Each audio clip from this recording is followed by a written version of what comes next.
E então a ele cabia simplesmente dizer: sentencio de uma vez esse homem, mas algo o impedia de proferir essa sentença. E então Pilatos, vivendo esse dilema profundo da sua vida, começa a buscar alternativas para se livrar daquela responsabilidade que estava diante dele. E a primeira foi enviar Jesus ao tribunal de Herodes, tetrarca da Galileia. Jesus, como um galileu, é enviado para lá, mas quando Jesus chega na Galileia para ser interrogado por Herodes, ou melhor, Jesus permanece em silêncio durante todo o interrogatório. Enquanto para Pilatos, Jesus dava algumas respostas, para Herodes ele permaneceu em silêncio. E a única conclusão que eu chego é que para Herodes, a porta da graça já havia se fechado. A voz da misericórdia de Deus não mais intercedia por aquele homem que havia cometido o que a Bíblia chama de blasfêmia contra o Espírito Santo, o pecado imperdoável. Esse Herodes era aquele mesmo que mandou decepar a cabeça de João Batista, mesmo sabendo que João Batista não era digno daquela condenação. E então Jesus permanece em silêncio. Herodes zomba, os soldados caçoam, escarnecem de Jesus, até que ele não aguenta mais e envia Jesus de novo para as mãos de Pilatos. Curioso, é uma demonstração de que o céu estava pelejando, batalhando, disputando o coração daquele homem. Naquele dia, Pilatos estava a ponto de decidir o seu destino, como eu disse há pouco, queridos irmãos. Era o céu e o inferno disputando o coração de um ser humano aqui na terra. Sim, isso acontece muitas vezes e provavelmente vocês já experimentaram, se é que ao longo dessa semana alguns não passaram por isso. Pilatos então busca uma outra alternativa, e a alternativa foi enviar Jesus para ser açoitado. Diz Ellen White no livro O Desejado de Todas as Nações, que o objetivo de Pilatos era sensibilizar o coração daquela multidão ensandecida de pessoas endemoniadas que queriam de todas as formas a acusação do Filho de Deus. Para quem não sabe, os açoites romanos era algo crudelíssimo, irmãos. Nas extremidades das cordas haviam ossos de animais pontiagudos, que quando entravam em contato com a carne do açoitado, vinha lacerando, rasgando a carne da pessoa. E no livro O Desejar de Todas as Nações, Ellen White diz que o objetivo de Pilatos era sensibilizar o coração daquelas pessoas quando Jesus estivesse profundamente lacerado, rasgado e ensanguentado, e inclusive desnudo diante daquela multidão. O problema é que quando Pilatos apresenta o Senhor Jesus Cristo, como eu disse, aqueles endemoniados começam a dizer ao Pilatos perguntar: estáis satisfeitos? Eles dizem: crucifica-o, crucifica-o. E então, ainda Pilatos apresenta Barrabás. Esse homem estava de todas as formas tentando escapar de tomar essa decisão. E ele apresenta Barrabás agora. Barrabás, cujo primeiro nome era Jesus, era como se eles tivessem ali dois tipos de Jesus diante deles, o verdadeiro Messias, Jesus Cristo, e o falso Messias, Jesus Barrabás. E nós sabemos como essa história termina. Mas enquanto toda essa cena de conflito entre o bem e o mal, disputando o coração de um pecador aqui nesse mundo, que estava a ponto de tomar a sua última decisão, enquanto tudo isso acontecia, Ellen White diz que a esposa de Pilatos, que Jesus Cristo fez uma oração por Pôncio Pilatos. E em resposta à oração de Jesus, eu fico encantado com isso. Como pode um homem que estava sendo ali humilhado, que estava sendo envergonhado, que estava ensanguentado, com dores profundas, emocionais e físicas, ainda orar por um pecador, pedindo para que o céu tivesse misericórdia dele, e em resposta à oração de Jesus, o céu envia um anjo que daria uma visão, um sonho da noite para a esposa de Pilatos. Sim. Enquanto tudo isso acontecia, a esposa de Pilatos estava dormindo. E ela teve um sonho. E em sonho ela vê tudo o que eu acabei de descrever para vocês. Tudo, irmãos. Ela viu Jesus indo para a Galiléia ser julgado por Herodes, ela viu o seu marido fazendo perguntas profundas para o Senhor Jesus, viu ainda Jesus sendo açoitado, viu Jesus sendo julgado entre ele e Barrabás, e viu, inclusive, Jesus voltando pela segunda vez nas nuvens dos céus, e o seu marido condenado entre os ímpios. E além disso, viu Pilatos cometendo aquele ato que ficaria imortalizado por um provérbio popular, ao menos aqui no Brasil, até os dias de hoje: eu lavo as minhas mãos. Essa mulher viu tudo. Quando ela desperta do sonho, ela dá um grito de desespero, e segundo o capítulo 27 de Mateus, último versículo do texto que lemos, a Bíblia diz assim: estando ele, Pilatos, no tribunal, sua mulher mandou dizer-lhe: não te envolvas com esse justo, porque hoje em um sonho muito sofri por seu respeito. O meu propósito ao começar a mensagem com essa experiência, e ao concluir a história de Pilatos com esse verso, é fazer com que você entenda que Deus tem uma maneira de agir que é intrínseca ao seu próprio caráter. Todas as vezes que o Senhor vê que um indivíduo, ou que uma nação, ou ainda que o mundo está a ponto de tomar a sua última decisão, Deus nunca permite com que uma pessoa cometa o equívoco de se desviar para sempre dos caminhos dele, sem antes enviar para essa pessoa, para essa nação, ou mesmo para o mundo, uma última mensagem de misericórdia. E foi isso que aconteceu aqui. A mensagem para Pôncio Pilatos era curta, objetiva e direta, e era o último apelo que o céu faria para ele. Na Bíblia Sagrada, lá no livro de 2 Pedro, capítulo 1, versículo 12, essas mensagens especiais que Deus envia em cada época, recebem um nome específico. E ali o apóstolo Pedro diz: por isso não deixarei de exortar-vos sempre acerca destas coisas, ainda que bem as saibais, e estejais confirmados na verdade o quê? Verdade presente. Essas mensagens especiais que Deus envia, mensagens que são específicas para cada momento da história e da vida dos seres humanos, a Bíblia chama de verdade presente. Tem pessoas que pensam que verdade presente é uma terminologia adventista. Não, é uma terminologia bíblica. O texto está aí, eu acabei de mostrar para vocês. E a verdade presente, pergunto, embora a resposta seja óbvia, mas eu quero interagir com você. A verdade presente, na sua concepção, é a mensagem mais importante para que momento da história? Para quando?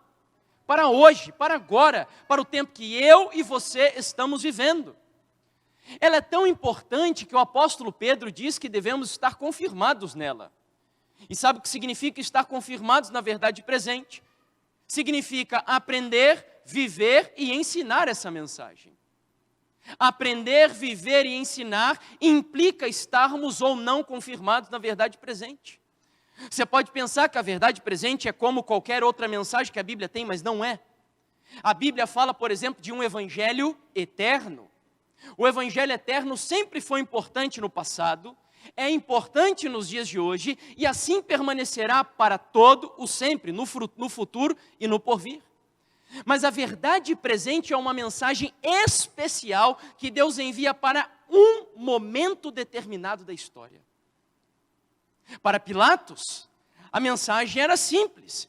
Pilatos não precisava ouvir ou receber estudos bíblicos dizendo que ele não deveria comer carne de porco, ou que ele deveria vestir ou não alguns tipos de indumentárias, ou que não poderia assistir determinadas coisas. Não, a verdade mais importante para Pilatos era: não condene esse homem, porque ele é o seu Salvador. Ellen White, por sua vez, ela traz muito para a teologia adventista esse conceito de verdade presente. Aqui no livro, por exemplo, Nos Lugares Celestiais, que é uma meditação, ela diz assim: diligentemente, desinteressadamente, devemos proclamar a última mensagem de misericórdia. Nas cidades, nos caminhos e valados, todas as classes devem ser alcançadas. Ao trabalharmos, havemos de deparar nacionalidades diversas. Nenhuma delas deve ser passada por alto sem que seja advertida. O mundo todo está à espera de ouvir a mensagem da verdade presente. Esse texto é a razão de eu levantar e dormir a cada dia. Quando eu vejo essa frase dizendo que o mundo está esperando para ouvir essa mensagem, eu me pergunto: Senhor, que mensagem é essa? Que mensagem é essa que solucionará problemas de pessoas com câncer? Problemas de pessoas com depressão? Problemas de pessoas que estão sendo enganadas com falsas doutrinas aí, mundo afora e cristianismo afora? Que mensagem seria essa? As pessoas não estão esperando para ouvir teologia da prosperidade. As pessoas não estão esperando para ouvir comparações do tipo super-homem equivale a Jesus. Não, as pessoas estão esperando para ouvir algo que resolva os dilemas profundos da vida delas, física, mental, social, espiritual, financeira e tudo o que você pode imaginar. É isso que o mundo está esperando para ouvir. Um último texto de Ellen White, no livro Primeiros Escritos, página 63, ela diz: há muitas verdades preciosas contidas na palavra de Deus. Quantas verdades? Muitas. Mas é a verdade presente que o rebanho necessita quando? Agora. Então, nós não estamos aqui ignorando outros trechos da Bíblia, não. Mas dentro da Bíblia existem verdades que são mais importantes para cada momento da história. Você pode não ser especialista em hebraico, em grego, em numerologia bíblica, em geografia bíblica e até mesmo em história bíblica, mas é um dever nosso como igreja moral, ético e missiológico conhecer, viver e pregar a verdade presente. Para não ficarmos apenas no meio adventista, Martinho Lutero entendeu o conceito de verdade presente, embora não tenha utilizado esse termo. Mas aqui, por exemplo, ele disse certa vez: se eu confesso com a mais alta voz e a mais clara expressão cada porção da verdade de Deus, exceto precisamente aquela pequena porção que o mundo e o diabo estão, neste momento, atacando, então eu não estou realmente confessando a Cristo, por mais que eu cante de galo clamando que o estou professando. Lutero era sempre muito ácido nas suas colocações. Mas o que ele está dizendo ali é que nós precisamos proclamar justamente aquilo que o diabo está atacando, está pisando nessa época, e não fugir dessa realidade, por mais que você seja chamado de fundamentalista, de herege, de fanático, de extremista e etc. Não importa, se você estiver cumprindo a missão do Senhor, é isso que interessa para a nossa vida em nome do Senhor Jesus. Vamos fundamentar um pouco mais esse conceito de verdade presente. Eu quero que vocês saiam daqui entendendo bem o que é isso, para evitarmos extremismos, tanto para a ala extremista fanática, como para a ala liberal. E o que nós podemos ver pela Bíblia é que a verdade presente, ela existiu em épocas distintas da história da humanidade. Não é algo exclusivo da nossa época. Aqui, por exemplo, eu tenho para vocês a época de Adão, quando a primeira verdade presente foi dada por Deus para o mundo. E a verdade presente da época de Adão está lá em Gênesis 3, versículo 15, o que na teologia chamamos de proto-evangelho. Porém, inimizade entre ti e a mulher, entre o seu descendente e o teu descendente, este te ferirá a cabeça e tu lhe ferirás o calcanhar. A verdade presente para Adão era muito simples. Vocês acham que Adão e Eva precisavam ouvir falar sobre orientações de saúde? Vocês acham? É claro que não. Então a mensagem para Adão e Eva era simples: olha, vocês não morreram hoje no Éden por uma razão, porque em breve eu enviarei um substituto que morrerá no lugar de vocês. Mas 1656 anos depois da queda de Adão e Eva, o mundo já mudou radicalmente. O mundo já estava embebido no pecado, enfiado no lamaçal de pecado, a ponto da Bíblia dizer que todo o desígnio do coração do homem era de contínuo somente o mal. A maldade dominava o coração dos antediluvianos. E então, a verdade presente para a época de Noé já não era mais assim tão simples. Deus disse que Noé deveria pregar por 120 anos Que mensagem? Qual era? A mensagem do dilúvio. Portanto, a verdade presente para Noé era dizer que o mundo estava sob a espada flamejante do juízo de Deus, mas como toda mensagem que Deus envia, que fere, mas depois ela cura, havia um elemento de graça também na mensagem de Noé. Qual era o elemento de graça da mensagem de Noé? A arca, não é verdade? Ou seja, enquanto Noé pregava o juízo de Deus, ele mostrava que Deus tinha uma solução de salvação para aquele povo, e além disso, Noé não só pregava a mensagem, mas ele vivia a mensagem, porque enquanto ele pregava, ele estava construindo ao mesmo tempo a arca que salvaria aquele mundo.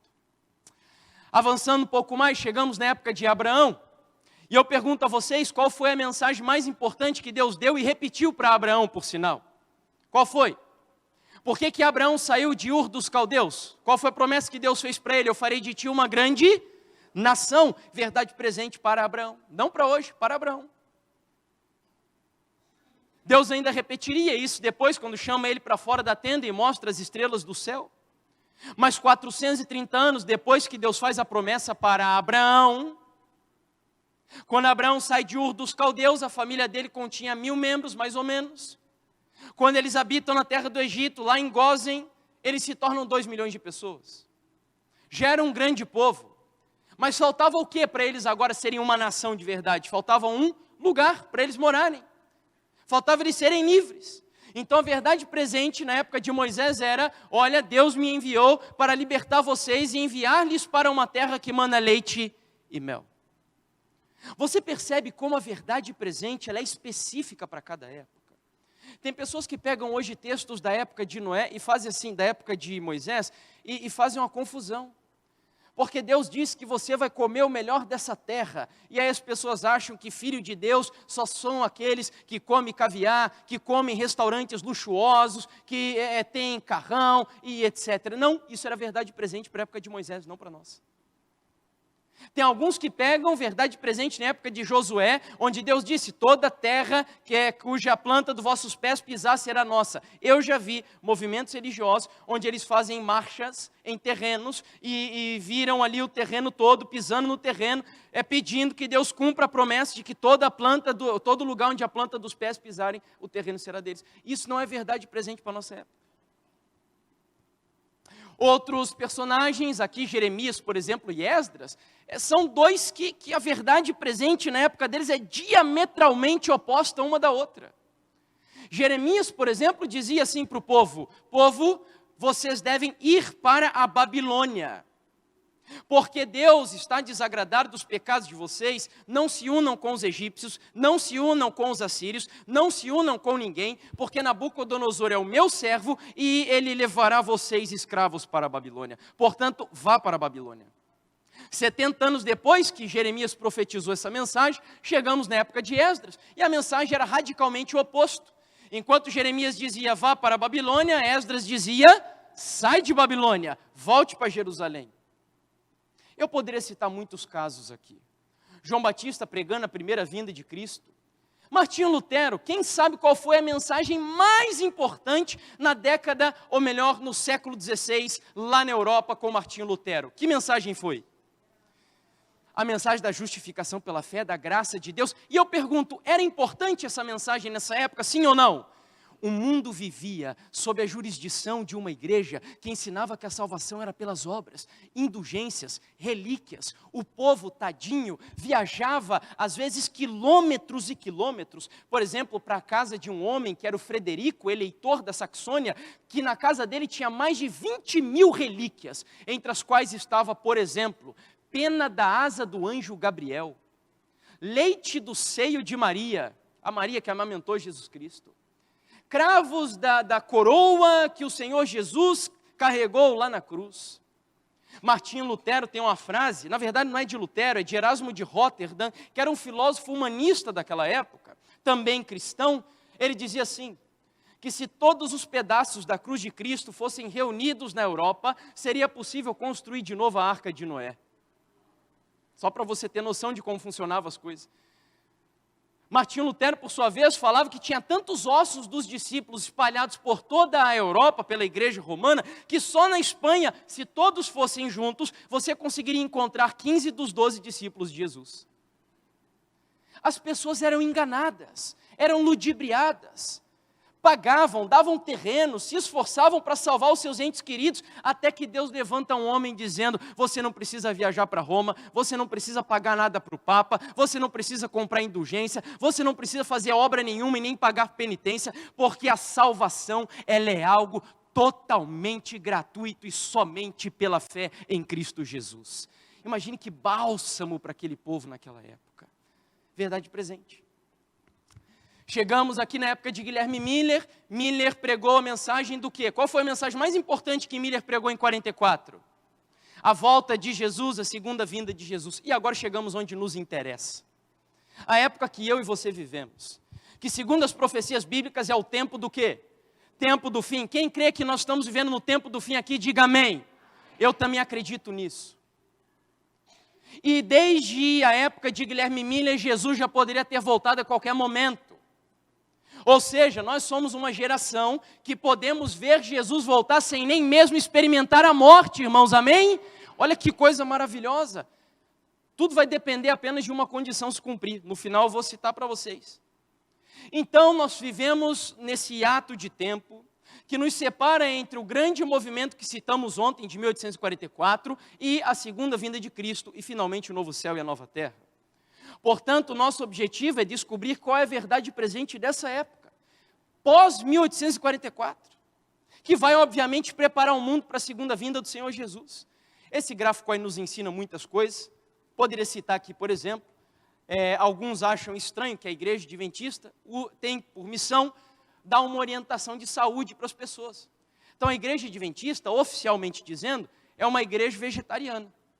Tanto que se você for participar de um almoço da igreja, normalmente não se usa carne no almoço. Aí alguns acham estranho, porque, por exemplo, Abraão comia carne. Por que a igreja hoje orienta as pessoas a fazerem uma dieta vegetariana? Porque se você compara a carne, por exemplo, da época de Abraão, você acha que ela era tão pura e saudável como a que nós consumimos hoje? É claro que não. Na época de Abraão, as carnes não tinham tumores, os animais. Não se utilizava antibiótico para fazer os animais assim produzirem mais. Não se injetava hormônio nos animais. Ou vocês acham que os altos índices de cânceres nos seres humanos é fruto do acaso? Claro que não. Aqui na nossa carne do Brasil, por exemplo, descobriu-se mais recentemente aí a operação carne fraca, lembra? O que tinha na carne que eles descobriram? Quem lembra? Papelão. Tinha papelão misturado na nossa carne aqui do Brasil, na operação carne fraca. Então, estou citando um caso, só estou falando de um exemplo, para nós entendermos que verdade presente é algo que Deus pede para cada época. Por exemplo, na época de Abraão, Deus tratava diferente a poligamia. Deus não, é óbvio que ele nunca aceitou isso, mas ele parece que tolerava um pouquinho mais. Agora hoje, vocês acham que dá para aceitar alguém ser praticar poligamia dentro da igreja? Dá para aceitar isso? Claro que não. Então Deus revela as suas mensagens de acordo com as necessidades de cada época. E a gente vai tentar descobrir qual é a mensagem para o nosso tempo. Para isso eu vou precisar da ajuda de vocês. Principalmente daqueles que já estudaram o capítulo 7 de Daniel. Nós vamos rapidamente lembrar aqui essa profecia, onde Daniel vê 4 grandes animais. Cada um desses animais representavam 4 reinos. E aqui estão os reinos para facilitar o nosso aprendizado. Rapidamente vamos passar por isso aqui. Então vamos lá. Eu pergunto, você me responde. O primeiro animal era um leão. E esse leão com asas de águia representa qual império? Babilônia. O segundo animal era um urso com 3 costelas na boca, que representa qual império? Pérsia ou Medopérsia. O terceiro era um leopardo com 4 cabeças e asas de ave, que representa agora que império? Grécia. E então o quarto animal, o animal que mais impressionou Daniel, que representa o império romano. A profecia segue dizendo que o império romano continuaria, porque da cabeça do próprio quarto animal, que é Roma, sairiam 10 chifres, que representam agora Roma dividida. Em seguida, nós temos um chifre pequeno que vem também de Roma e que representa Roma agora na sua fase papal. O que me interessa saber desse gráfico ou dessa cronologia que vemos aí? O meu interesse é chegarmos na nossa época, para descobrirmos qual é a verdade mais importante que eu e você devemos, lembra? Quais são as 3 coisas que a gente deve fazer para estarmos confirmados na verdade presente? Quais são? Aprender, viver e praticar ou ensinar. Né? Ensinar, verdade. Praticar é o segundo. Bom, então vamos lá. Se você nota, Daniel 7 está aqui em ordem cronológica. Aqui está a data ou a época em que cada império surgiu e caiu. E agora preste atenção, que aqui tem um ponto de interrogação. Vamos lá. Babilônia ou o leão está lá no versículo 4 de Daniel 7. Pérsia, versículo 5. Grécia, versículo 6. Roma, versículo 7. Roma dividida e Roma papal, versículo 8. E o ponto de interrogação aqui é o versículo 9. Então, o que eu quero que você entenda com isso? Que o que nós vamos ler aqui agora, nesse ponto de interrogação, é um evento que aconteceu no céu imediatamente, não sabemos exatamente ainda em qual ano, quem já estudou Daniel 8 e as profecias das 2.300 tardes e manhãs já sabe que ano foi. Mas Daniel 7 vai nos apontar agora para um evento que aconteceu depois de 1798. Que foi o ano em que o chifre pequeno, o papado, recebeu uma ferida, e eu não tenho tempo para entrar nesse estudo aqui. Quem quiser depois, até me permito abrir um parênteses, eu acabei esquecendo. Eu tenho um canal no YouTube, e tenho alguns vídeos lá no meu canal, são mais de 200, de pregação deve de ter uns 30 mais ou menos, os outros são vídeos mais curtos. Se você quiser acessar alguns conteúdos lá no canal, então, o nome do canal, deixa eu voltar aqui, não vou voltar que senão vai demorar muito, se chama Última Verdade Presente, tá? O nome do canal no YouTube, Última Verdade Presente. Ajuda lá, se inscreve no canal, compartilha os materiais, dá uma forcinha para que essas mensagens cheguem a outras pessoas. Inclusive tem lá 3 temas sobre o livro de Daniel. Esse que eu estou citando aqui tem lá no meu canal, para quem quiser acompanhar.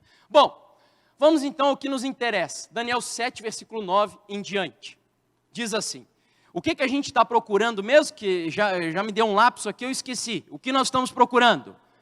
A verdade presente para a nossa época, é isso que nos interessa. Eu continuei olhando até que foram postos uns tronos, e um ancião de dia se assentou. A sua veste era branca como a neve, e o cabelo da sua cabeça como a pura lã. E seu trono eram chamas de fogo, e suas rodas de fogo ardente. Verso 10. Um rio de fogo manava e saía de diante dele. Milhares de milhares o serviam, e milhões de milhões assistiam diante dele. Assentou-se o quê? O juízo, e abriram-se os... Então, logo depois de 1798, a Bíblia me mostra que no céu começou um julgamento. Verdade. Tem pessoas que acham que é loucura dos adventistas dizer que tem um julgamento acontecendo no céu hoje. Tem sim, queridos, é bíblico. Não é só o juízo final, não. Jesus está julgando o seu povo hoje. Não é nem os ímpios, alguns pensam que são os ímpios que são julgados. Não. A Bíblia diz que quem é ímpio e não aceitou a Jesus já está condenado. Julgado é o povo dele. E aí eu também não tenho tempo hoje para explicar para vocês a bela, linda doutrina bíblica do juízo investigativo. Essa semana, inclusive, eu estive fazendo uma visita para uma pessoa que infelizmente deixou as fileiras da igreja. E que nega agora essa doutrina do juízo, dizendo que é impossível harmonizar o juízo investigativo com a doutrina da graça de Deus.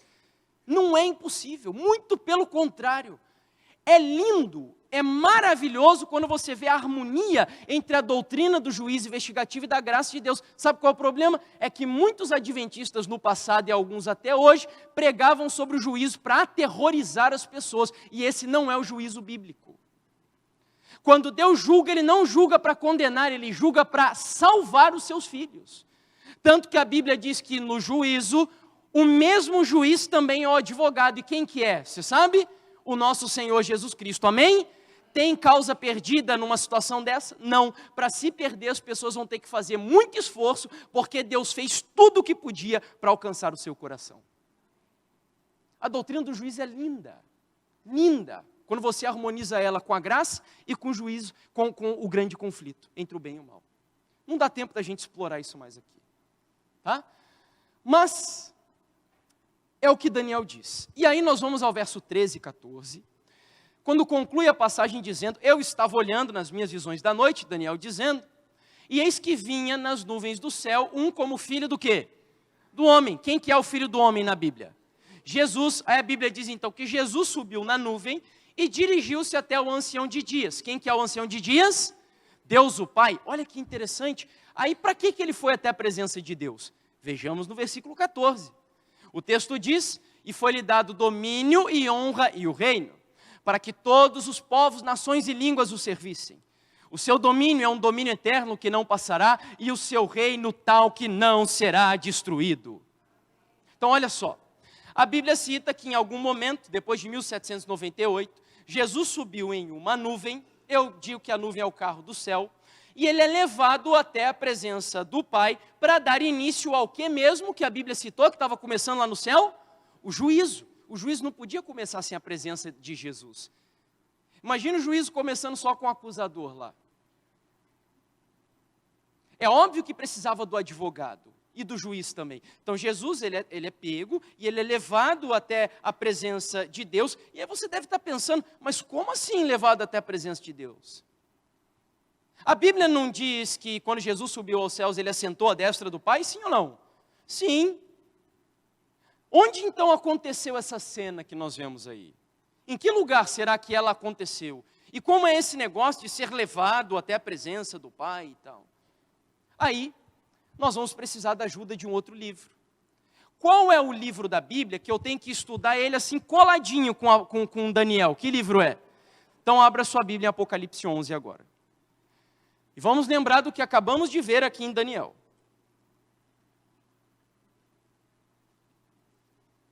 Apocalipse capítulo 11, versículo 15 ao 19.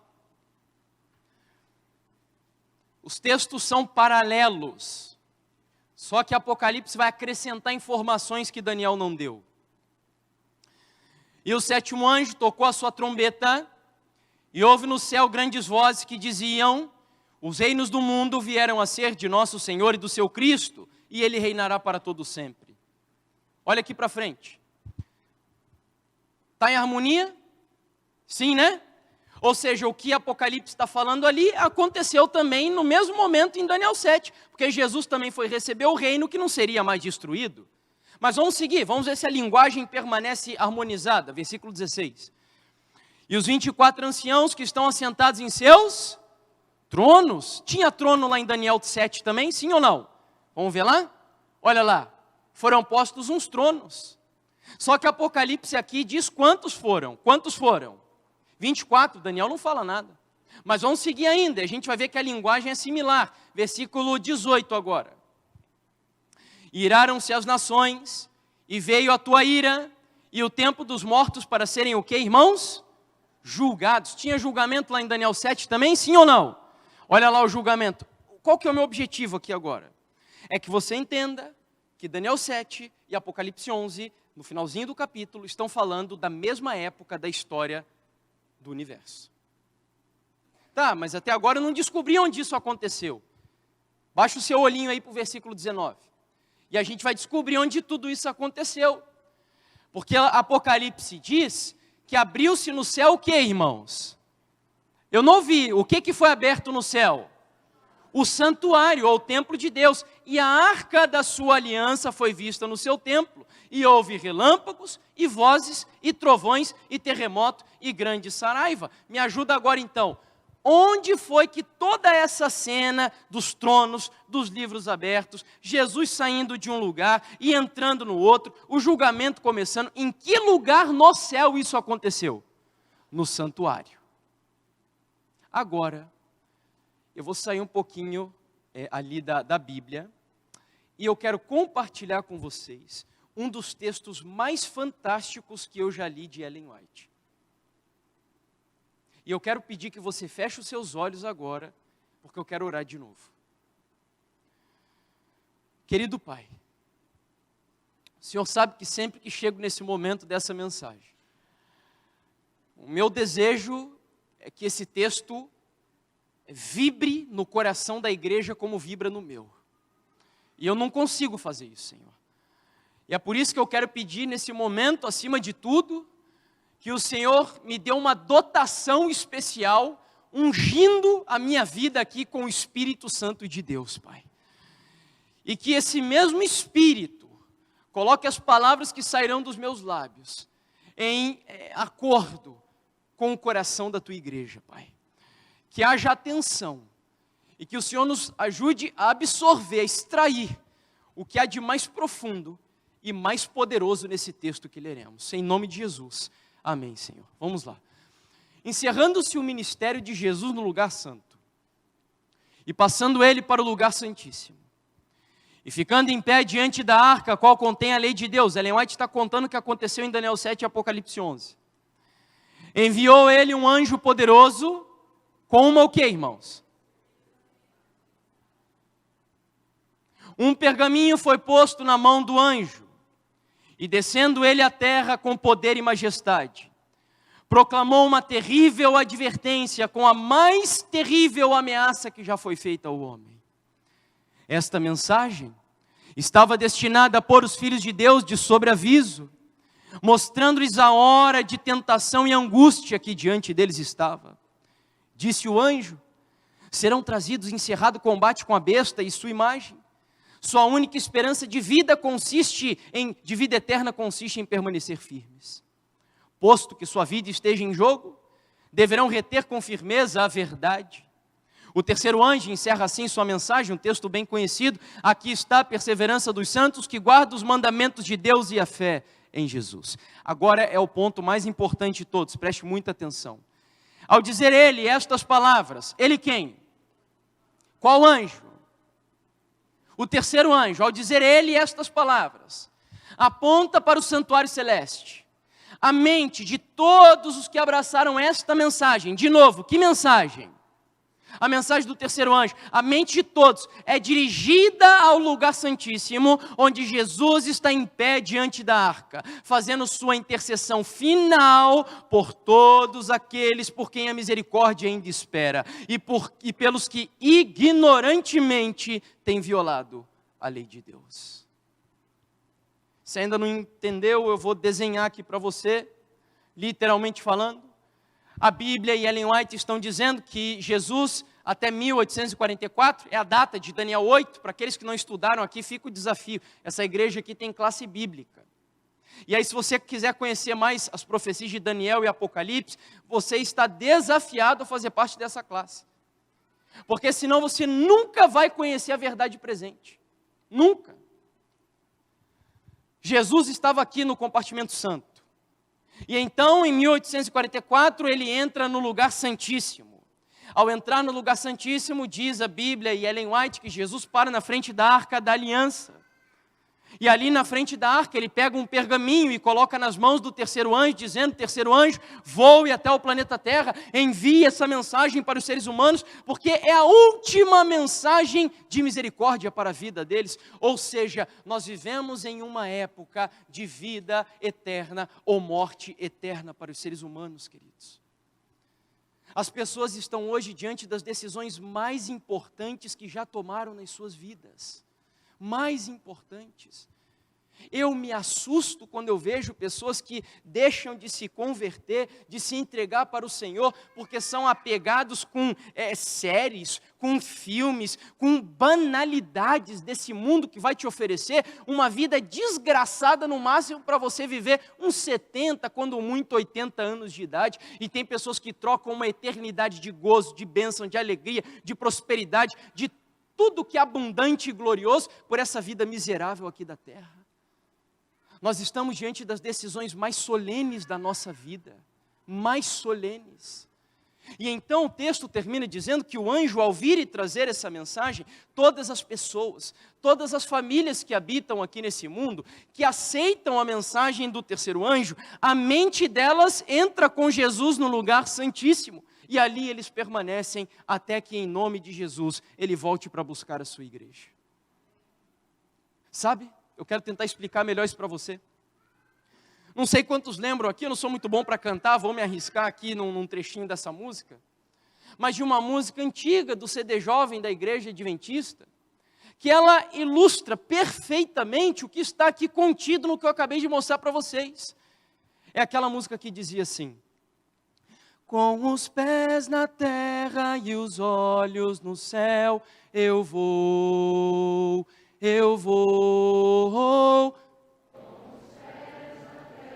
E os olhos no céu, eu vou seguindo, até o quê? Você consegue entender? O que essa mensagem está nos mostrando? É que a única forma de estar com os pés na terra e os olhos no céu na época que eu e você vivemos, é recebendo, aprendendo, vivendo e pregando. Que mensagem que Jesus enviou do lugar santíssimo para a sua igreja aqui na terra? Que mensagem foi? A mensagem do terceiro anjo. Eu sei que alguns ainda não conhecem conteúdo, e eu nem me atreveria a entrar nele aqui com vocês, porque eu não tenho tempo, de verdade, sem exagero. Eu precisaria passar aqui um mês com vocês para estudar a cada semana, cada dia, não era nem assim 4 semanas não, os detalhes da mensagem dos 3 anjos de Apocalipse 14. Para quem não sabe, leia depois lá na sua casa. Apocalipse 14, versículo 6 até o 12, é a verdade mais importante que seres humanos agora devem aprender, viver e ensinar. E dessas 3 mensagens, a mais importante de todas, qual é mesmo que Jesus mandou lá do lugar santíssimo? A do terceiro anjo. Olha que interessante, nós vivemos na última igreja do Apocalipse, Laodiceia, no último anjo dos 3 de Apocalipse 14, ainda Jesus está no último compartimento do santuário celestial, o lugar santíssimo, e isso significa dizer que muito provavelmente nós seremos a última geração do planeta Terra. A qualquer momento Jesus pode rasgar as nuvens dos céus para raptar, para buscar, para arrebatar, não secretamente, mas visivelmente a sua igreja. Qualquer momento. E o que você está fazendo com a sua mente? Esse é o ponto com o qual eu quero concluir essa mensagem. Porque, sabe qual é? Eu vou contar o segredo para vocês. Tem um livro chamado Sun Tzu, A Arte da Guerra, escrito por um filósofo e militar chinês, onde ele diz que a melhor maneira de você vencer uma batalha é você traçar as suas estratégias e conhecer as estratégias do inimigo. Portanto, eu vou dizer aqui para vocês qual é a única maneira agora do diabo destruir um adventista do 7º dia. Sabe qual é? Tirar a sua mente do lugar santíssimo. E sabe como ele acessa a sua mente? Através do que chamamos de avenidas da alma. Quais são as avenidas da alma? Os 5 sentidos: tato, olfato, paladar, visão e audição. É através da música, é através de filmes, novelas e entretenimentos, é através do paladar, da alimentação. O diabo quer te escravizar de todas as maneiras possíveis. Ele não pode acessar a sua mente, a não ser que através das avenidas da alma você dê acesso a ele. E assim ele está tirando a mente de vários adventistas do lugar santíssimo. E a única forma de entrar com a minha mente no lugar santíssimo é aceitando a mensagem do terceiro anjo. Porque foi a mensagem que Jesus enviou de lá. É a ponte entre o Santíssimo e a igreja na terra, a mensagem do terceiro anjo. Aí, irmãos,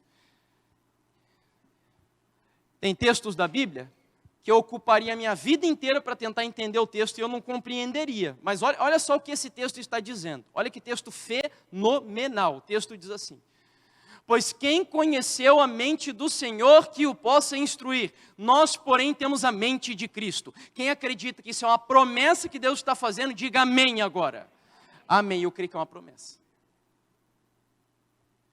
Deus pode pegar a sua mente corrupta, má, pecadora, indolente, como eu. Eu não era assim, desses mundanos, cheio de vício, mas, irmãos, a minha boca era suja, eu vivia falando palavrão, eu pensava em um monte de coisa que não prestava, mas quando nós abrimos o nosso coração para o maior milagre que a Bíblia menciona, que é uma doutrina linda também chamada de regeneração, o Espírito Santo pode transformar a sua vida, independente de quem você foi ou ainda é, se você submeter a sua vida à direção do Espírito de Deus.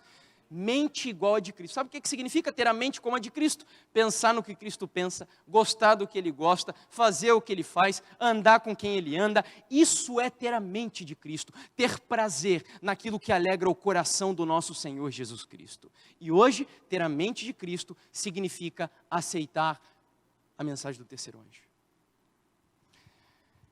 Já estamos aqui na conclusão da mensagem. No livro Mensagens Escolhidas, volume 2, capítulo 12, Ellen White vai enfatizar mais uma vez a importância dessa mensagem, dizendo a primeira e a segunda mensagens foram dadas em 43 e 44. E encontramos-nos agora sob a proclamação de qual? Da terceira. Mas todas as três devem ainda ser proclamadas.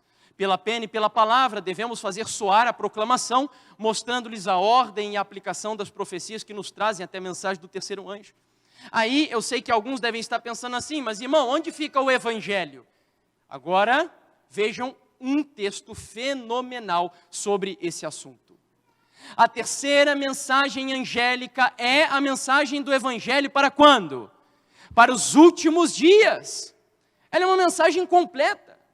E em caso algum deve ela ser obscurecida por outros interesses e dar a ideia de uma ponderação desnecessária. Em nossas instituições, quando qualquer outra coisa é colocada acima do terceiro anjo, o evangelho não é aí o grande poder que lhe dera. Deixa eu dizer uma coisa, você que é adventista e está aqui dentro hoje. A única razão dos nossos hospitais existirem, da Novo Tempo existir, das igrejas existirem, da educação adventista existir, e de você, meu irmão adventista, que tem empresa, que tem algum empreendimento, ou mesmo ser um funcionário, a missão da sua vida deve ser usar tudo isso para viver, aprender, viver e pregar a mensagem do terceiro anjo. Se você ainda não encontrou meios de usar a sua empresa, de usar o seu trabalho, de usar a sua vida para pregar a um mundo que carece dessa mensagem, você não está cumprindo com a sua missão. Lembra do texto que lemos no início da mensagem? O mundo todo está à espera de ouvir a mensagem do quê? Da verdade presente. E agora a gente acabou de descobrir qual é a verdade presente. É a mensagem do terceiro anjo. Portanto, o mundo está esperando você, meu irmão. Foi para o terceiro Elias que Deus deu essa mensagem. Foi para o terceiro Elias. Se Guilherme Miller não tivesse recusado a mensagem do terceiro anjo, talvez a igreja adventista nem precisaria existir. O problema é que Guilherme Miller rejeitou a mensagem do terceiro anjo, o movimento millerita se desfacelou, se dividiu, e então Deus usa 3 pessoas pobres para dar início a essa igreja. Qualquer ser humano normal, que olhasse Ellen White, Tiago White, José Bates, dando início ao movimento, e Ellen White comparando o movimento adventista com o anjo de Apocalipse 7, dizendo que esse anjo, que essa igreja, viria como a luz do sol nascente. Primeiro começaria meio curta, ofuscada, mas ela se tornaria tão grande até parecer com o sol ao meio-dia. Essa profecia se cumpriu. Você está vivendo na época em que a igreja adventista se tornou uma potência para a honra e glória de Deus, para a gente invadir o mundo com uma mensagem de esperança. E Deus quer usar você para abençoar o mundo e preparar esse mundo, essa geração, para que Jesus volte ainda nessa época. O que você está fazendo com a sua missão, com a sua vida, com a sua profissão, com o seu ministério? Eu queria deixar aqui para vocês apenas uma imagem do que tenho entendido ser a mensagem do terceiro anjo. Se nós adventistas entendermos isso, muitos fanáticos e liberais serão convertidos na igreja. Porque alguns pensam que pregar a mensagem do terceiro anjo é só falar de profecia. E aí prega sobre besta, prega sobre chifre, prega sobre o fim, sobre tudo. Aí você vai ver a vida do indivíduo, não tem comunhão com Deus, é a família toda torta, ele todo torto, e faz um monte de coisa errada, mas prega sobre profecia. Só prega sobre profecia.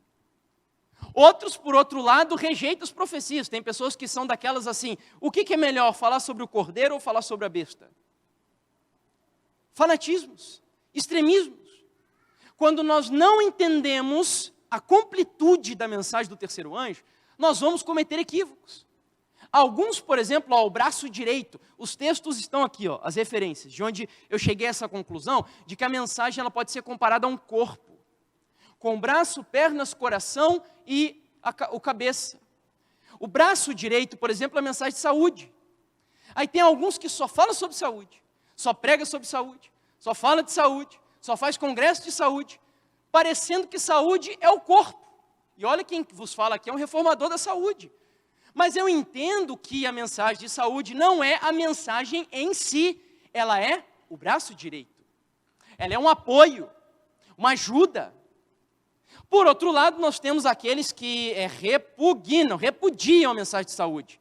Querem decepar o corpo, arrancar o braço fora e mandar o braço lá para o quinto dos infernos, se puderem. Eu não vou ser salvo pelo que eu como, ou pelo que eu bebo e etc. Já devem ter ouvido falar muito disso, né? Extremismos. Eu já citei aqui na igreja ao longo dessa semana que Ellen White diz que quando o diabo não consegue prender uma pessoa no frio formalismo, ele empurra para o fogo do fanatismo. Nós temos que entender que cada parte da mensagem tem o seu lugar, o seu momento, sermos estratégicos e, lógico, vivê-la para poder ensinar. Aqui nós temos ainda o coração da mensagem do terceiro anjo, que é a belíssima mensagem de justificação pela fé. As pernas, que é fundamental também, que é a mensagem da ciência da verdadeira educação. Mas deixa eu te dizer uma coisa, principalmente você que é pregador. Certa vez eu li um texto de Calvino dizendo assim, se você preparou um sermão, uma mensagem e ainda não encontrou Cristo na sua mensagem, é porque o seu sermão ainda não está pronto. Porque o único objetivo de falar de profecias, de falar de saúde, de falarmos de educação e justificação pela fé, o único motivo, a única razão de existirem todas essas mensagens paralelas é conduzir pecadores arrependidos aos pés do nosso Senhor e Salvador Jesus Cristo. Ele é o cabeça, o centro da mensagem adventista do sétimo dia. Você se lembra que quando o Senhor Jesus, eu acredito nisso que eu vou compartilhar aqui agora para vocês, você se lembra que quando Jesus entrou no Santíssimo, ele parou na frente da arca, lembra disso? Quantas coisas tinham dentro da Arca da Aliança? 3 coisas, os 10 mandamentos, o que mais? O maná e o que mais? E a vara de Arão, não é? Particularmente eu acredito que existe ali um significado naqueles elementos. Se você analisa, os 3 compêndios que fazem parte da mensagem do terceiro anjo, estão relacionados com os 3 elementos dentro da arca. Por exemplo, o maná é uma referência a mensagem de saúde, porque era uma alimentação que Deus deu para o povo para prepará-los para entrar na terra prometida. No ano de 1863, Deus deu de presente para a igreja adventista, através de uma visão de Ellen White, todas as orientações de saúde para vivermos de forma mais plena. Passado um tempo, depois que a igreja começou a assimilar essa mensagem, no ano de 1872 vem agora a vara de Arão. A vara na Bíblia servia para quê? Para que usava-se uma vara na Bíblia? Para repreender, para advertir, para corrigir, para conduzir, ciência da verdadeira educação. Em 1872, Ellen White também teve uma visão belíssima. Capítulo 1 do livro Fundamentos da Educação Cristã, é essa visão toda de Ellen White. Ellen White, depois que recebeu a visão, pregou nos púlpitos da igreja de Battle Creek para cerca de 5.000 pessoas, orientando a igreja como nós deveríamos educar os nossos filhos, as nossas famílias, de forma que a sociedade ficasse impressionada com a educação adventista. Aí vem 1888, está faltando a lei, aí você deve estar pensando assim, mas como assim, nós adventistas, a última coisa que recebemos e entendemos foi a lei? Mais ou menos sim. Porque o povo adventista, quando, à medida que foram ali estudando a Bíblia e aprendendo sobre a lei, se tornou extremamente legalista. Ellen White tem um texto onde ela chega a dizer assim, os adventistas falavam tanto sobre a lei, que ficavam tão secos como os montes de Gilboa, que não recebiam nem orvalho e nem a chuva por vários anos. Nossos pastores voltavam de debates com evangélicos, batendo no peito, nariz empinado, dizendo, nós somos bons, não tem ninguém para anular a fé adventista, a doutrina da lei adventista e por aí vai. Até que Deus usou 2 jovens chamados Wagner e Jones, numa assembleia em Minneapolis, para pregar a mensagem de justificação pela fé. Onde Deus trouxe para a igreja, através de Ellen White também, uma relação bíblica de lei e graça, de obras e fé. E aí, queridos, a igreja agora estava com a mensagem completa para ser preparada, para iluminar o mundo com a glória do nosso Deus. E eu me pergunto, por que então, a cada ano que passa, nós estamos celebrando aniversários e aniversários da Igreja Adventista do Sétimo Dia? Grande conflito, capítulo 26. Se todos os que trabalharam unidos na obra, em 1844, tivessem recebido a mensagem do terceiro anjo, proclamando-a no poder do Espírito Santo, o Senhor teria poderosamente operado por seus esforços. Caudais de luz ter-se-iam derramados sobre o mundo. Haveria anos em que os habitantes da terra teriam sido avisados.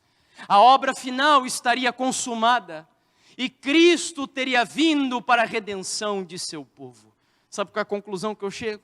O Senhor Jesus ainda não veio, porque nós ainda não estamos dedicando o tempo que precisamos para entender, viver e pregar a mensagem do terceiro anjo. É a nossa missão. Ele não pode voltar sem que o mundo tenha a oportunidade de ouvir essa mensagem, de entender essa mensagem.